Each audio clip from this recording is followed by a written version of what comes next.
بسم الله الرحمن الرحيم. قال كما قلنا في بداية الكتاب، قال شيخ الإسلام محمد بن عبد الوهاب رحمه الله تعالى وأجزل له الأجر والثواب وأسكنه في داره الجنان، يعني في الجنة. بسم الله الرحمن الرحيم.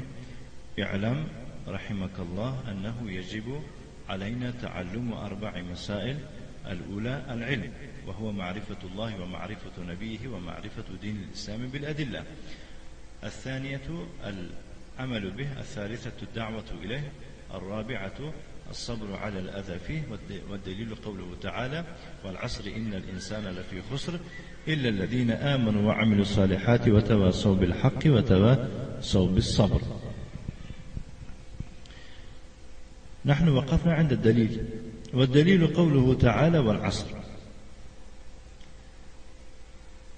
إن الإنسان لفي خسر إلا الذين آمنوا وعملوا الصالحات وتواصوا بالحق وتواصوا بالصبر.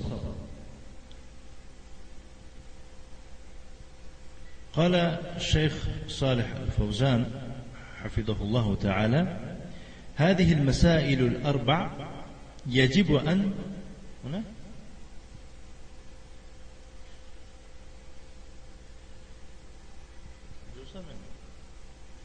همون دلیل سر میشن، والعصر سر نمیشن، یکی صبر سر میشن. گفتم که من در صبر بودم، شما گفتید که دلیل سر میشه. برای من دلیل سر کردم. الصبر على الأذى فيه، وقفنا هنا. نعم. الرابعة الصبر على الأذى فيه. 4 مسئله از 4 مسئله، یعنی آخرون مسئله صبر کردن است در تمام زیان و آزارهایی که در راه این دعوت دچار میشوید. نعم. قوله قال الشيخ صالح الفوزان حفظه الله تعالى: الصبر على الأذى فيه معلوم أن من دعا الناس، معلوم است که کسی مردم دعوت کند، فرا خواند، و امر بالمعروف، و کسی که امری به معروف کند، یعنی امر به کارهای پسندیده کند، و نهی عن المنکر، و از کارهای ناپسندیده، از کارهای ناجویه یک کس باز دارد، فانه سيتعرض للاذى من الاشرار.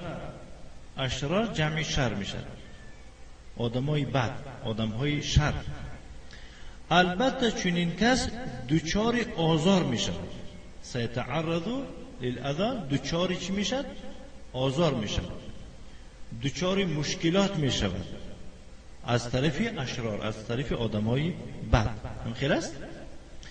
لأن كثيرا من الناس لا يريدون الخير.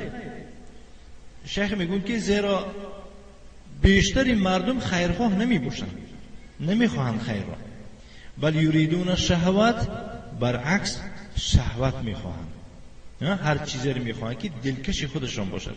و المحرمات، برعکس میخواهند کارهای حرام. والاهواء الباطل، والاهواء الباطله، که خواهشات نفسانی باطل را میخواهند. فاذا جاء من يدعوهم الى الله، پس چون کسی آمده ایشان را به سوی الله فرا خواند، دعوت کند، و یردهم عن شهواتهم، اونها را از شهوتشون باز دارد، فلا بد ان يكون منهم رد فعل بالقول او بالفعل. البته یکی لابد است که از طرف ویا یک چی شود؟ رد فعلی شود، پرکتیک که رد می شود. انا همون رد فعلی یا به سخن می شود، یا که فعلا می شود، یا که دادش می زند به سوی داعی، یا که اونده یک شرطش می زند. خلاص. فالواجب على من يدعو الى الله ويريد وجه الله ان يصبر على الاذى. پس واجب است به کسی که بالای کسی که دعوت میکنه به سوی الله دیگران را و میخواهد که روی الله، یعنی که دعوتش برای خاطر الله باشد، واجب است در او چیکار کند؟ به او ان يصبر على الاذى، صبر کند در تمام زیان و آزارها، مشکلات. و ان يستمر في الدعوه الى الله، و دوام دهد در دعوت به سوی الله. یعنی که برای خاطر یک کس او تعنش زد یا که حقارت و دشنامش کرد، نباید که یعنی که این راه دعوت قطع گردن، بلکه در دعوت باید که او مداومت کند.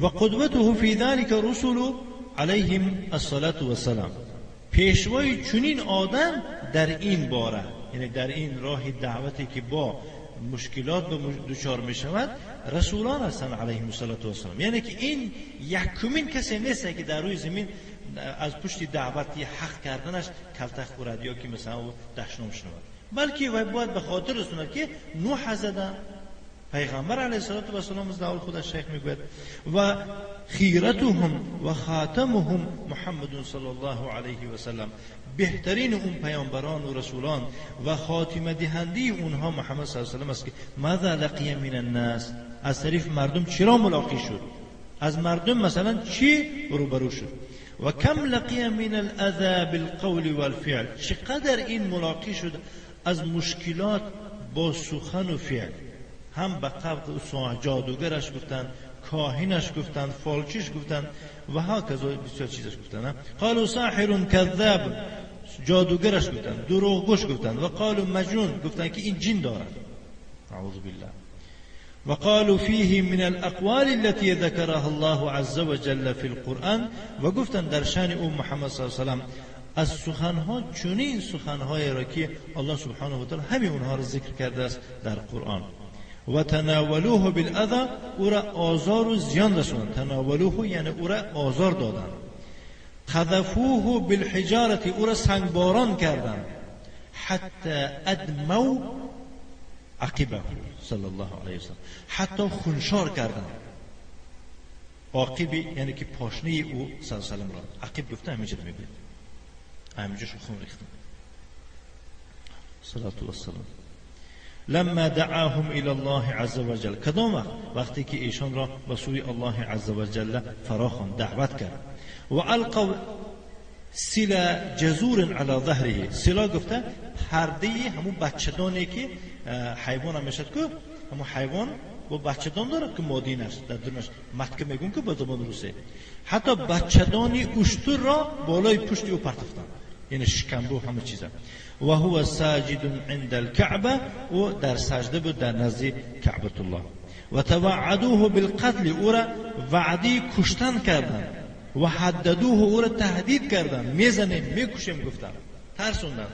و فی غزوه احد جرى علیه و علی اصحابه ما جرى علیه السلام. و فکر کن به خاطر آن میگو در جنگ احد جرا سری اون ده گذشت، هم بالای سری او گذشت و بالای سری اصحاب او گذشت، ماجرا آنچه که گذشت، یعنی آن ماجرایی که در سری او گذشت یعنی حسابش نیست. و شرح میده بعضی مواقعه را، کسر و رباعیته، دندان مبارک او را شکستند. رباعی گفتم این دندان میگه، دندان اشک. و شجوه فی رأسه، سری او را کفاندند. شجون کفاندن میشه، سری او را چیکار کردن؟ کفاندن.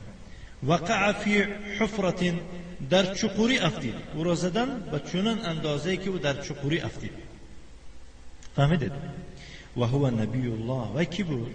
و یک کسی عادی نبود، او پیغمبری الله است. کل هذا اذى فی الدعوة الى الله عز وجل، همه این آزار و زیان و ضرر و مشکلات به خاطر چی بود؟ به خاطر دعوت به سوی الله بود. فی اینجا به خاطر میشه، به خاطر دعوت کردن به سوی الله عز وجل. لکنه صبر، ولی او صلی الله علیه و سلم چیکار کرد؟ صبر کرد و تحمل، برداشت کرد. و هو افضل الخلق علیه السلام، حالا که از همه بهترین خلق است، بهترین مخلوقات است، نه فقط بهترین بنی آدم یا که نه فقط بهترین پیغمبر، از تمام مخلوقایی که الله سبحانه و تعالی آفریده از همه بهترین هم محمد صلی الله علیه و علی آله و سلم است. فلا بد للذي يقوم بهذا الدعوه، شیخ صالح گفته ایستادن که پس لابد است برای کسی که یعنی یقوم بهذا الدعوه، این وظیفه دعوتی را به کلمه میگیرد، به عهده میگیرد، البته باید که ان یتعرض للاذى، دچار آزار بشود. فهمیدید؟ کسی که این وظیفه پیغمبر گرفت و با نگود که نه من هم تو کاری میکنم که دعوتم پیش میرود، من از طرف دولت و از طرف حکومت و از طرف مردم جاهل و بالخصوص از طرف بدعتیان کاری میکنم که کار نه، مادامی که دعوتی من شما که در راه الله حقیقت باشه، البته باید شما دچار یک مشکلات باشه. بیا این نمیشه بدونه گفته است که لابد للذي يقوم بهذه الدعوة، ضرور است برای کسی که این دعوت به عهده میگیرد ان یتعرض للاذى، دچار آزار و زیان و مشکلات بشود، علی حسب ایمانه و دعوته. الله سبحانه و تعالی بالای این چنین بنده داعنده، یعنی طاقتش بالا، میگه بلا مصیبت نمیبرد، میگه که موافق ایمان و دعوتش. فهمیدید چقدر که برادر عزیز ایمان شما به قوت باشد، همون حجم مشکلات و مصیبت هم بزرگ میشود. فهمیدید چقدر که ایمانتون ضعیف باشد دیگر همون مصیبت هم الله تعالی کم داده میگیره. الله سبحانه و تعالی میفرماید که لا یکلف الله نفسا الا وسعها. الله سبحانه و تعالی یگون تکلیفات شریعت بالای شما از طاقتتون بالا بار نمیکنه. شما رو چه همون طاقتتون، یعنی که دعوت مسئولیتتون دعوت کردن میگیرید، همون ایمانتون رو دیده الله تعالی در سرتون مصیبت آورده میره. همون مصیبت تو چقدر که کلم بیاد دیگر خرسان شوید که ایمانتون کلم نه ان شاء الله. بله، چونکه از این نقطه نظر اهل سنت و جماعت الایمان یزید و ینقص، ایمان زیاد و کم میشه. خیلی بله، الله سبحانه و تعالی مسئله داره که من شما را، یعنی که از جمله صبر کننده ها و گرداننده و بردمون باشه دعوتی من شما. ولکن علیه ان یصبر، ولی علیه واجب است بر او صبر بکنه، ما دام انه علی حق، مادامی که او در حق است باید که چیکار کنه؟ صبر کنه. فانه یصبر و یتحمل، چون این کس باید که صبر میکند و چیکار میکند؟ تحمل و برداشت میکند. فهو فی سبیل الله، و در راه الله است. و ما یناله من الاذى، اون آزار و زیانی که در او میرسد، فهو فی کفه حسناته، و در پهلوی ترازی حسنات او میشه روز قیامت. هر وزنی که میشه که فهو و کفه گفته پلک ترازو رو میگه. و انگور بر میکشن، یک چی بر میکشن پلک میگه، یعنی که لگند ها. بله، لگند یعنی پلکش میگه زبان ادبی. در پلک ترازی حسنات او میشود. اجر من الله سبحانه و تعالی، از طرف الله سبحانه و تعالی اجر و ثواب میشه ان شاء الله. بعد از آن والدليل قوله تعالى والعصر إن الإنسان لفي خسر إلا الذين آمنوا وعملوا الصالحات وتواصوا بالحق وتواصوا بالصبر. أكون برادر عزيز شيخ صالح میگون که هذه المسائل الأربع، این چهار مسئله، يجب أن تتعلمها بالتفصيل، واجب است بر تو اینها را کشاد و روشن کرده، یکتا یکتا تعلیم گیری. این خیلی که هم تو خوانده گذاری علم، عمل، دعوت، صبر، نه این قطعی کفایه نمیکنه برادر. اینها را به تفصیل تحت هر یک موضوع باید که موضوع ها گذاری. هل من دلیل على ما قاله الشیخ، آیا یگان دلیل هست؟ یعنی برادر انا من در گوشتون گرید، منی که هل من من زیادی میگوییم. من زیادی سه تا علامت داره، من زیادی سه تا نشونه داره. یکم بعدی هل میگوید، هل من دلیله، بعدی هل. دویم بعدی نفی یا که نهی میگوید. این دلیل است، این اتفاق شده برای اینکه هل اومد نفی نمیگوید. سوم دلیلش این است که مجروری من، یعنی همانی رو که من جر کرده شده است نکیره است، یعنی ارتیکل ال نداره. هل من دلیل نگوشته، هل من دلیل نگوشته، معنیش میشه که آیا دلیل هست، آیا از دلیل است نمیگیم گفت، آیا دلیل است علی ما قاله الشیخ، نسبتی آن چیزی که شیخ گفت. همه شیخ گفت زد، گفت که علم است، عمل است، دعوت است، صبر است. آیا همین گفتگوش به شیخ دلیل دارد؟ ان هذه المسائل الاربعه يجب علينا تعلمها، گفت شیخ. این چهار مسئله واجب است بر ما آموختن اونها. و هو وعدنا انه لا يقول شيئا الا بدلیل، حالا که شیخ ما رو وعده کرد الله رحمتش کند که نمیگوید یگان چیز را الا بدلیل، مگر با چی؟ با دلیل. فاین الدلیل، دلیل در کجاست؟ قال خود شیخ گفت است که الدلیل علی ذلك، دلیل نسبتی اون گفتگی ها یا که نامبر شده های بالا، قوله تعالی، سخن الله تعالی است که بسم الله الرحمن الرحیم، به نام الله بخشاینده مهربان. و العصر، قسم به عصر، ان الانسان لفی خسر، تمام انسانیت در زیانند.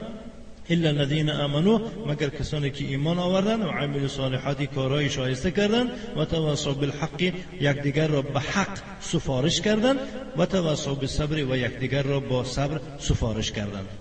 اکنون هر یکی با علاهه شرح دارد. الا الذين آمنوا، مگر کسانی که ایمان آوردند. هذه هي المسألة الأولى، العلم. این یکم مسئله، یعنی علم در نظر دارد. چون لأن الإيمان لا يكون إلا بعلم، چون ایمان به علم نمیشه. خیلی ایمان به علم است، اساس علم است. وهو معرفة الله عز وجل ومعرفة نبيه ومعرفة دين الإسلام بالأدلة. ومراد از علم چی بود؟ و شناختن الله عز وجل است، شناختن پیامبری است و شناختن دین اسلام است با دلیل. المسألة الثانية، دوم مسئله، وعمل الصالحات، و کارهای شایسته کردن. هذا العمل بالعلم، این است به علم عمل کردن. المسألة الثالثة، سیوم مسئله، و تواصوا بالحق، و یکدیگر را با حق سفارش کردن. فهذه الدعوة الى العلم والعمل. این معنای چی را دارد؟ این معنای آن را دارد که دعوت کردن است به سوی علم و عمل. یکس دعوت میکنید به سوی چی؟ به سوی علم و به سوی عمل. یکی یک بار به عمل نمیشه که اول به علم، خیلی که خودتون اول این مرحله رو گذشتید که علم گرفته به عمل کرده، دیگران هم که دعوت میکنه. المسألة الرابعة، چهارم مسئله، و تواصوا بالصبر، یکدیگر را با صبر سفارش میکنند. علی الاذى، در تمام مشکلات. فی سبیل الدعوة، در راه دعوت الى العلم والعمل، بسوی علم و عمل. فقوله سبحانه والعصر، قول الله سبحانه وتعالى گفت که والعصر، قسم به عصر. الواو واو القسم، واو در اینجا واو چی است؟ واو قسم. حرفای قسم سه تا، واو قسم، بای قسم، تای قسم. والله بالله تالله. والعصر اسم مقسم به مجرور. انا هم عصر اسم است که به او الله قسم یاد کرده است. مقسم به اینی که همان چیزی که به همان چیز الله چیکار کرده است؟ قسم یاد کرده یا که سوگند خورده است. مجرور است میگه، زیرا اینکه حرفای قسم جر کننده از حرفای جر مجرور، یعنی والعصری شد. و علامت جره الکسره، علامت جر او نشانه جر او چی است؟ کسره. والعصری.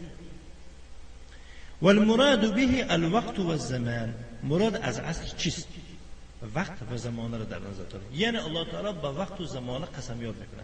هر چیزی که الله تعالی به همون چیز، هر مخلوقی که الله سبحانه و تعالی به همون مخلوق قسم یاد کند، یک حکمتی هست در همونجا، یک فضیلت داره. وقتی که با شمس میگود قسم به آفتاب، یک چیزی هست، یک چیزی، یک سر و اسرار دارد که به فایده من و شما است. یا که والقمر اذا تلاها، قسم به ماهتاب. یا که واللیل اذا یغشا، به شقته. و هر چی که الله تعالی به همون چیز قسم یاد کرده باشد دیگر یک حکمت دارد که همون حکمت یا به ما کشاد و رفسن معلوم است یا به ما پوشیده است، یا علم ما نمیرسد. فهمیدید؟ الله سبحانه و تعالی حق دارد که به مخلوقا، به کدوم مخلوق که خواهد چیکار کند قسم یاد. ولی ما مخلوقا حق نداریم قسم خوردن الا با الله سبحانه و تعالی. ممکن شیخ خودشون ذکر کنند. اقسم الله تعالی بالزمان والوقت، الله سبحانه و تعالی با زمان و با وقت یعنی قسم یاد کرد. و هو مخلوق، زمان چی است؟ مخلوق است. والله جل وعلا يقسم بما شاء من الخلق، الله عز و جل قسم یاد میکند با کدام چیزی که از مخلوقات بخواهد. با آدم خواهد، با آدم قسم میخورد. با چیزهای خوش خواهد قسم یاد میکند. والمخلوق لا يقسم الا بالله، مخلوق باشد غیر از الله به یگان چیز قسم یاد نمی کند. والله لا يقسم الا بشيء له اهمیه، الله قسم یاد نمی کند مگر به یک چیزی که او دارای اهمیت است. یعنی به چیزی که قسم یاد کرد باید که نسبت همون چیز دقت داشته شود که این چیزی هست، این یک حکمت دارد که الله به همین قسم یاد کرده است. مثلا در خلیق الله تعالی میگه که و الشمس والقمر حسبانا، نگاه کنید آفتاب و ماهتاب برای شما همچون حساب قرار داده است. حساب سالانه انا ینور و فوریه لایکو وقتای نماز با آفتاب است، وقتای روزه و وقتای مثلا حج و اینها به طریق ماه هستن، محتاط قطعا خیلی اینا برای ما حساب.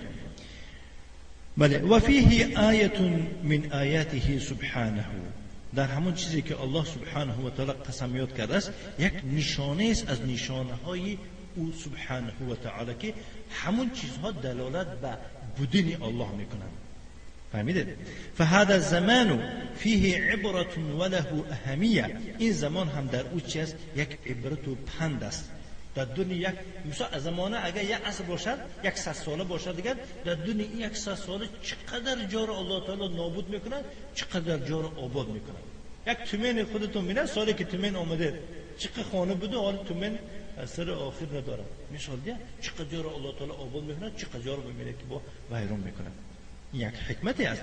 ولذلك اقسم الله بالعصر، به خاطر همین است که الله سبحانه و تعالی به عصر، به زمانه و یک دهر چیکار میکنه؟ قسمیات میکنه. و باللیل اذا یغشا، و به شب قسمیات میکنه وقتی که میپوشاند همه جا را ظلمت قطع. و اقسم بالضحى، و قسمیات کرده است الله سبحانه و تعالی با ضحى، و الضحى واللیل اذا سجى.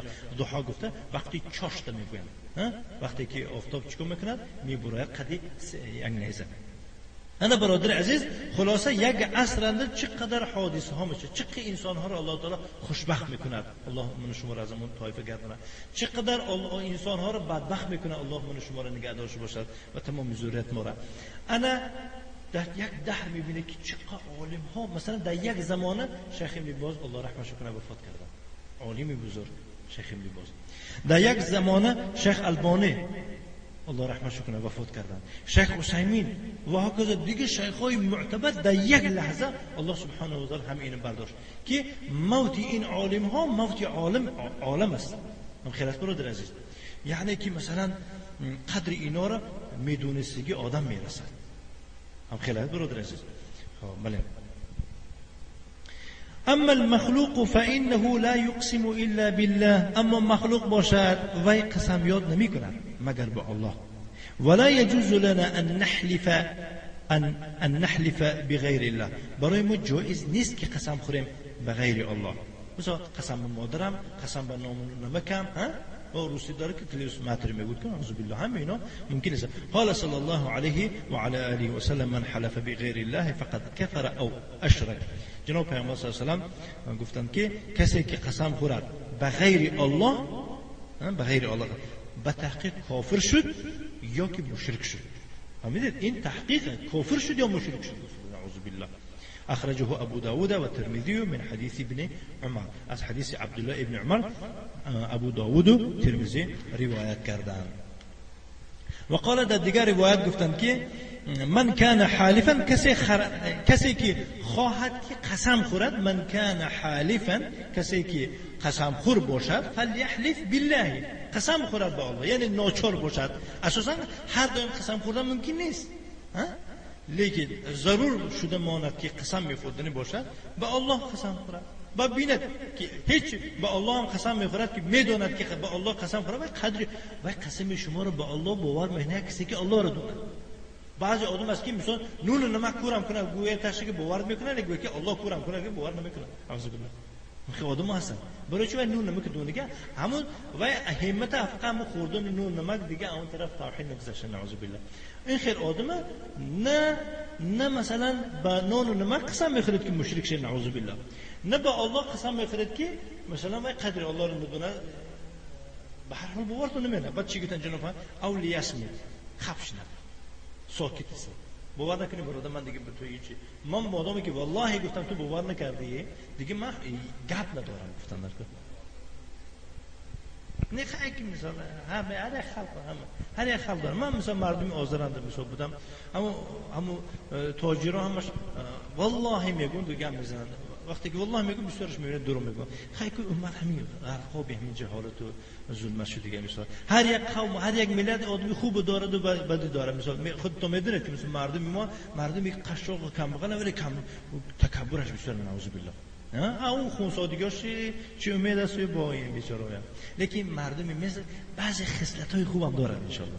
واقعا این مردمی مثال معاملش خوب است، بسیارش نباشد لیکن های انسان هایی که خوب، مثال خصوصا شیخ معز مصر، خصوصا شیخ معز مصر البته باید برای احترام شیخ ما، برای خاطر الله شده احترامش، احترام همین زبانی بزرگی که دشمنای اسلام همین ملت هم دیده چیکار کردن، زبانشون رو ویران کردن. الله سبحانه و تعالی نگهدارشون باشد و الله سبحانه و تعالی ملت هم یعنی که مثال از تمام شرک و آفت‌های زمین و آسمان خودش نگهدارشون. اخرجه البخاری و مسلم من حدیث ابن عمر، این حدیث هم از عبدالله ابن عمر روایت کردن که امام بخاری و امام مسلم. فالله یقسم بما شاء، به چیزی که خواهد الله قسم یاد میکند، مخلص. ولا یقسم الا بما له اهمیت و فیه عبره، و قسم یاد نمیکند الله مگر به اون چیزی که همون چیز دارای اهمیت است. اهمیت یعنی چه؟ مثال یک چیزی کاغذ میپرتیدش دست بی اهمیت بده، یک کاغذ است یک طرفش نویسیگی کم تا جوش سفید است، همون جوش استفاده برده میشه، همین این نپرته در مثال ستیلی پرتوبه، این چیز دارای اهمیت است.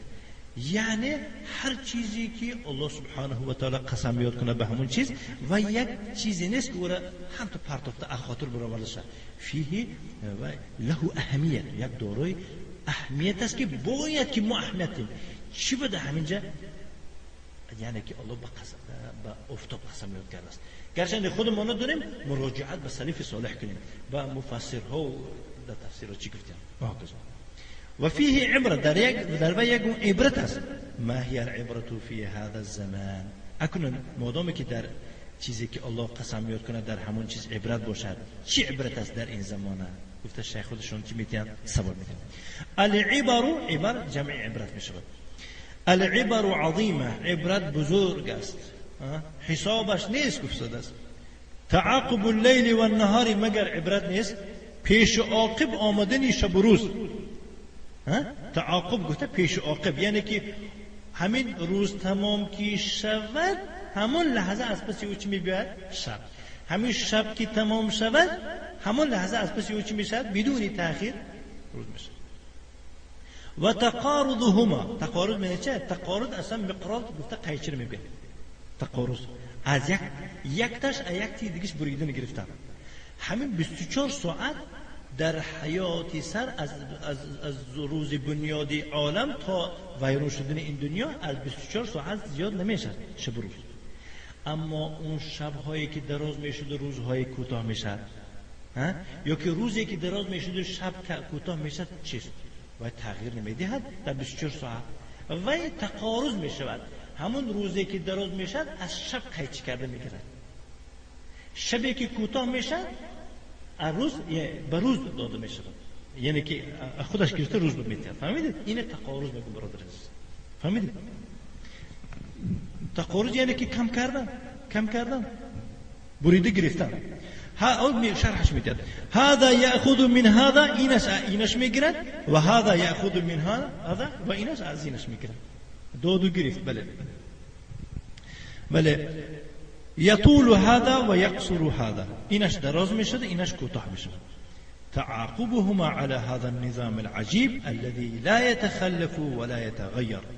انا همین پیش عاقب آمدن شب و روز على هذا النظام العجيب، و این یک نظام پراویل ترتیب عجیب، چنان نظام و ترتیب است که لا يتخلف، در نمیماند.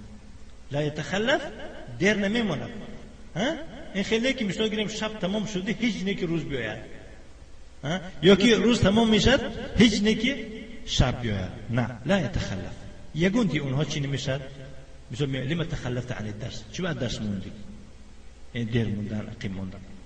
ولا يتغيب، دیگرگون هم نمیشود. هیچ نمیشود که مثلا شب جای چی رو گیرد، روز گیرد، روز جای شب گیرد. نه، هر یک کس در نظام خودش. هذا دلیل على قدرت الله سبحانه و تعالی، این دلیل است به قدرت الله سبحانه و تعالی.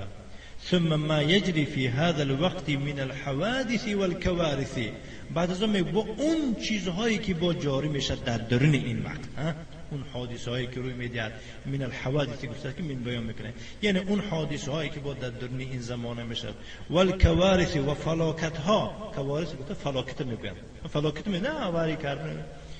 و من المصائب، اون مصیبت ها هم پدرت وفات میکند، فرزندت وفات میکند، پدرت کسل میشد، فرزندت کسل میشد.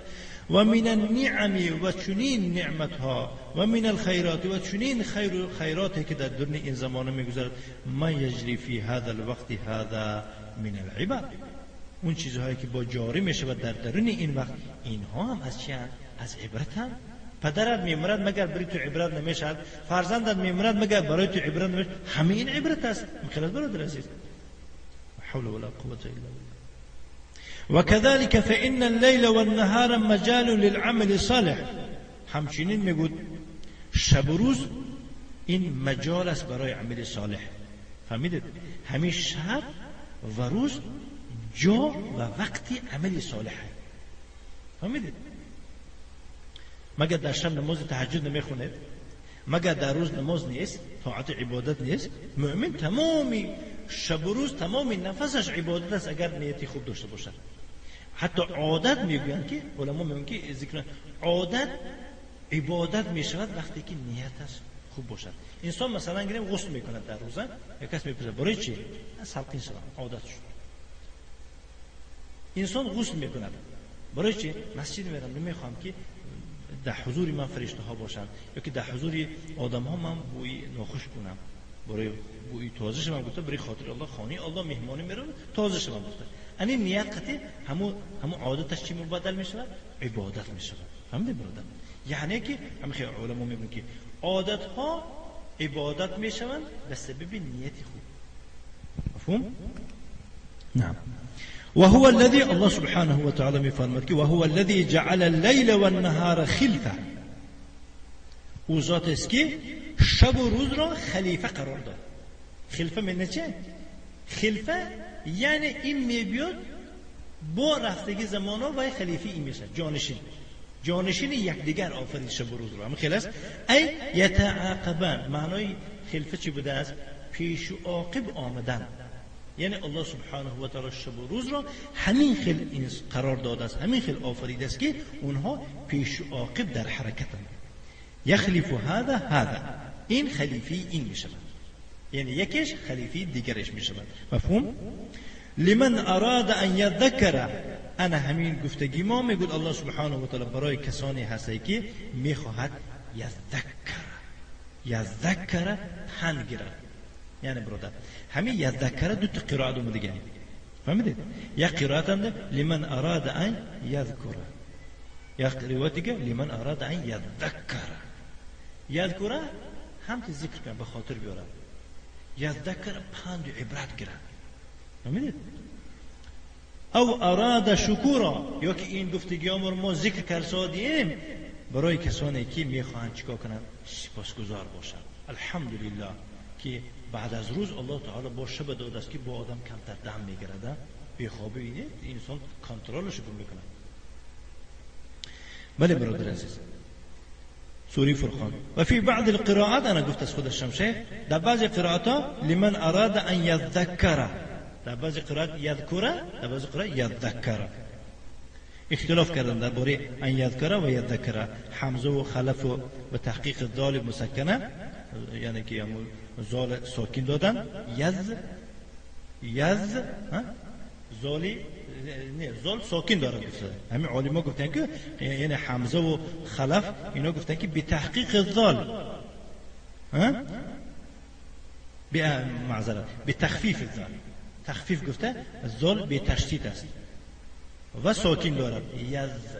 یذکر لمن اراد ان یذکر، دتی یذکر یذکر نویسه یک قرائت میشه بده. و تخفیف الکافی، کافی به تشدید، یذکر مضمومتا و کاف زحمت دارد، یذکر.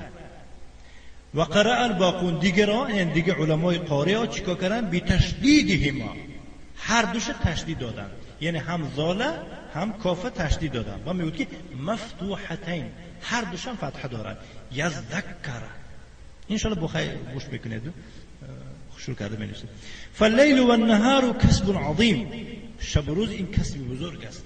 لمن اشتغلهما فی طاعت الله عز وجل، به شرط برای کسی که اینها را استفاده بره در طاعت الله تعالی. آدم هست که در روز ساعت عبادت کم میتونه کردن، فقط وقت برای او در شب میشه. آدم هست که در شب نمیتونه، فرصت نداره، در روز میکنه. و مجال العمل، این جای عمل است. هو اللیل و النهار، این شب و روز. ما عندك غیر اللیل و النهار.